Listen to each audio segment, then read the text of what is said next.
ఈరోజు గాదా ఇన్నయ్య గారు బెయిల్ మీద 48 గంటల పాటు సాగుతున్నటువంటి బెయిల్ మీద వాళ్ళ తండ్రి అంత్యక్రియలకు ఈరోజు ఇంతకు ముందే బయలుదేరినట్టుగా కనబడతా ఉంది. సో దీనిలో కొన్ని విషయాలు మనం మాట్లాడుకోవాలి మిత్రులారా. మావోయిస్టులేమో ఒకవైపు లొంగిపోయి ప్రజాక్షేత్రంలో కలుస్తున్నారు. మావోయిస్టుల కోసం అంటే వాళ్ళ పడుతున్నటువంటి బాధలు, వాళ్ళు ఏ విధంగా ఈ యొక్క రాజ్యం చేతిలో హత్య గావించబడుతున్నారో వాళ్ళ గురించి ప్రజాక్షేత్రంలో ఉండి ఓపెన్ గా మాట్లాడినటువంటి గాదా ఇన్నయ్య లాంటి వాళ్ళేమో ఈరోజు జైళ్ళల్లో మగ్గుతూ విచిత్రాతి విచిత్రమైన విషయం ఏంటంటే, తల్లి చనిపోతే అనేక ఆంక్షలతోటి పోవడం జరిగింది. ఇప్పుడు తండ్రి చనిపోతే అనేకమైనటువంటి ఆంక్షలతోటి పోతున్నాడు. ఎంత దుర్మార్గం అంటే ఈ వ్యవస్థలు, ఈ రాజ్యం ఏ విధంగా దుర్మార్గం చేస్తుందో మనం అర్థం చేసుకోవాలి. ఎంత దుర్మార్గం. సొంత తల్లి చనిపోతే స్వేచ్ఛగా తన తల్లి అంత్యక్రియలు చేసుకోలేనటువంటి పరిస్థితిలో గాదా ఇన్నాడు. తన తండ్రి చనిపోతే స్వేచ్ఛగా తన బంధుమిత్రులతోటి కనీసం తన యొక్క ఆవేదనను, తన యొక్క బాధను పంచుకునేటువంటి పరిస్థితుల్లో కూడా ఈ రాజ్యం కల్పిస్తలేదు అంటే ఎంత కర్కశంగా, ఎంత కర్కోటకంగా ఈ రాజ్యం వ్యవహరిస్తుందో మనం అర్థం చేసుకోవాలి. ఇది ఒక గాదా ఇన్నయ్య పరిస్థితి కాదు. ఈ దేశంలో ప్రజల కోసం పనిచేస్తున్నటువంటి అనేక మంది, వేలాది లక్షలాది మంది పరిస్థితి ఇలాగనే కనబడతా ఉంది. ఎంత దుర్మార్గం అంటే వాళ్లకు వ్యతిరేకంగా మాట్లాడితే, రాజ్యం చేస్తున్నటువంటి తప్పులను వ్యతిరేకంగా మాట్లాడితే ఈరోజు రాజ్యం ఏ విధంగా హింస చేస్తుందో, రాజ్యం ఏ విధంగా ఇబ్బంది పెడుతుందో మనందరం కూడా గమనించాల్సిన అవసరం అయితే ఉంది మిత్రులారా.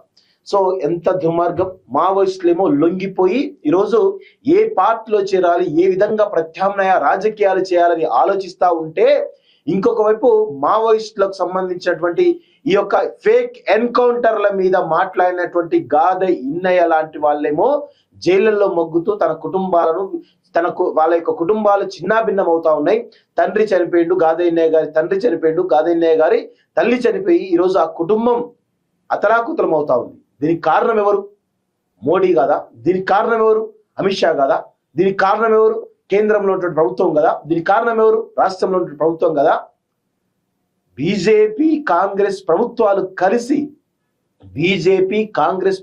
కలిసి ఏ విధంగా ఇన్నయ్యని ఇబ్బంది పెడుతున్నాయో మనం చూస్తున్నాం. ఇన్నయ్య అంటే ఎవరు? ఎవరికైనా తెలుసా? ఇన్నయ్య గురించి ఇన్నయ్య చరిత్ర తెలుసా?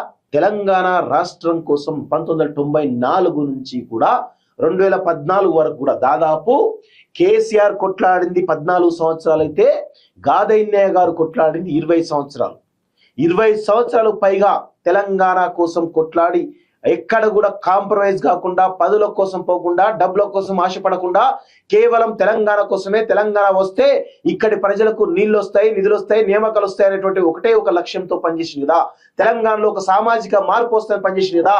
తన యొక్క అన్ని ఎప్పుడో తన తండ్రి పంచిన భూములో కూడా పేద వాళ్లకు పంచి నేను పేద ప్రజల పక్షం, బడుగు బలహీన వర్గాల పక్షం అంటూ తన జీవిత కాలం అంతా కూడా పోరాటాలమయమే, తన జీవితం అంతా కూడా పోరాటాలమయమే.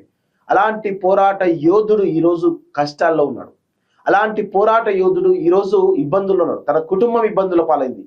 సో తెలంగాణ సమాజం ఖచ్చితంగా ఆయన చేసినటువంటి పోరాటం వల్ల తెలంగాణ వచ్చింది కాబట్టి ఈరోజు తెలంగాణ ప్రజలు ఆయనకు అండగా ఉండాల్సిన అవసరం అయితే ఉంది. ఆయన కుటుంబానికి అండగా ఉండాల్సిన అవసరం అయితే ఉంది. ఎక్కడ రేవంత్ రెడ్డి నీ ప్రభుత్వం రావడానికి నిత్యం కృషి చేసింది కదా గాదా ఇన్నయ్య గారు. ఏంది కనీసం ఒక మాట కూడా మాట్లాడలేనటువంటి చావలేని చాతగాని దద్దమ్మ లెక్క వ్యవహరిస్తా ఉన్నావు కదా రేవంత్ రెడ్డి. ఇది నీకు తగునా? కేసీఆర్, గాదా ఇన్నయ్య గారు నీ పార్టీకి ఎజెండాను ఫిక్స్ చేయకపోతే నీ బతుకు ఎక్కడిది? నీ కుటుంబానికి అధికారం ఎక్కడిది? మీకు లక్షల కోట్లు ఎక్కడివి? మీకు 1000 ఎకరాల భూములు ఎక్కడివి? ఈరోజు గాదా ఇన్నయ్య లాంటి వాళ్ళు ప్రజల కోసం పనిచేస్తే మీరు మీ కులాల కోసం అధికారాన్ని, ఈరోజు ఆర్థిక సామ్రాజ్యాన్ని నెలకొల్పేటువంటి ఈరోజు చేసుకున్నారు కదా. కనీసం మీకు కనికరం లేదా? కేసీఆర్ కు రేవంత్ రెడ్డి ఇద్దరికి కూడా కనికరం లేదా? ఇంత దుర్మార్గమా మీరు వివరించే తీరు? ఎందుకు మాట్లాడతలేరు మీ ఇద్దరు వాళ్ళ గురించి? నక్సలైట్ ఎజెండానే మా ఎజెండా అని చెప్పేసి కేసీఆర్ చెప్పిండు, నక్సలైట్ ఎజెండానే మా ఎజెండా అని చెప్పేసి రేవంత్ రెడ్డి చెప్పిండు కదా. ఏమైంది మీ యొక్క మాటలు? ఆ మాటలన్నీ కూడా మూటల్లాగా ఉన్నాయా? అప్పుడేమో అధికారంలోకి రావడానికి నక్సలైట్ల ఎజెండానే మా ఎజెండా అని చెప్తారు. ఇప్పుడు అదే పాపం ఇలాంటి గాదెన్న లాంటి వాళ్ళు జైల్లో పాలవుతా ఉంటే, జైళ్ళలో మగ్గి వాళ్ళ జీవితాలు చిన్నాభిన్నం చేసుకుంటా ఉంటే, మీరు మాత్రం అధికారం అనేటువంటి దాహంతో అధికార పీఠం ఎక్కి దుర్మార్గుల లెక్క, దుష్టుల లెక్క వ్యవహరిస్తా ఉన్నారు. అధికారంకి వచ్చే ముందేమో కాళ్ళ వేళ్ళ వాడి బతులాడతారు, అధికారంలోకి వచ్చిన తర్వాత కాళ్ళతో అంతా ఉంటారు. వీళ్ళంతా కూడా ఎంత దుర్మార్గులో చూడండి ఈ పాలకులంతా కూడా. నిజంగా వీళ్ళని చూస్తూ ఉంటే ఎంత దారుణంగా అనిపిస్తూ ఉంటే, వీళ్ళు మనుషులా, రాక్షసులా, పశువులా? వీళ్ళు మనుషులేనా అసలు?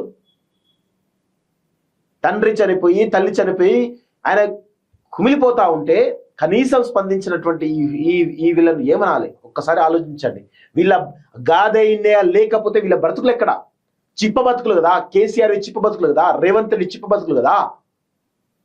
సిగ్గుమాలిన ప్రభుత్వాలు, సిగ్గుమాలిన నాయకులు వీళ్ళంతా కూడా. వీళ్ళ బతుకులు ఒక బతుకులా?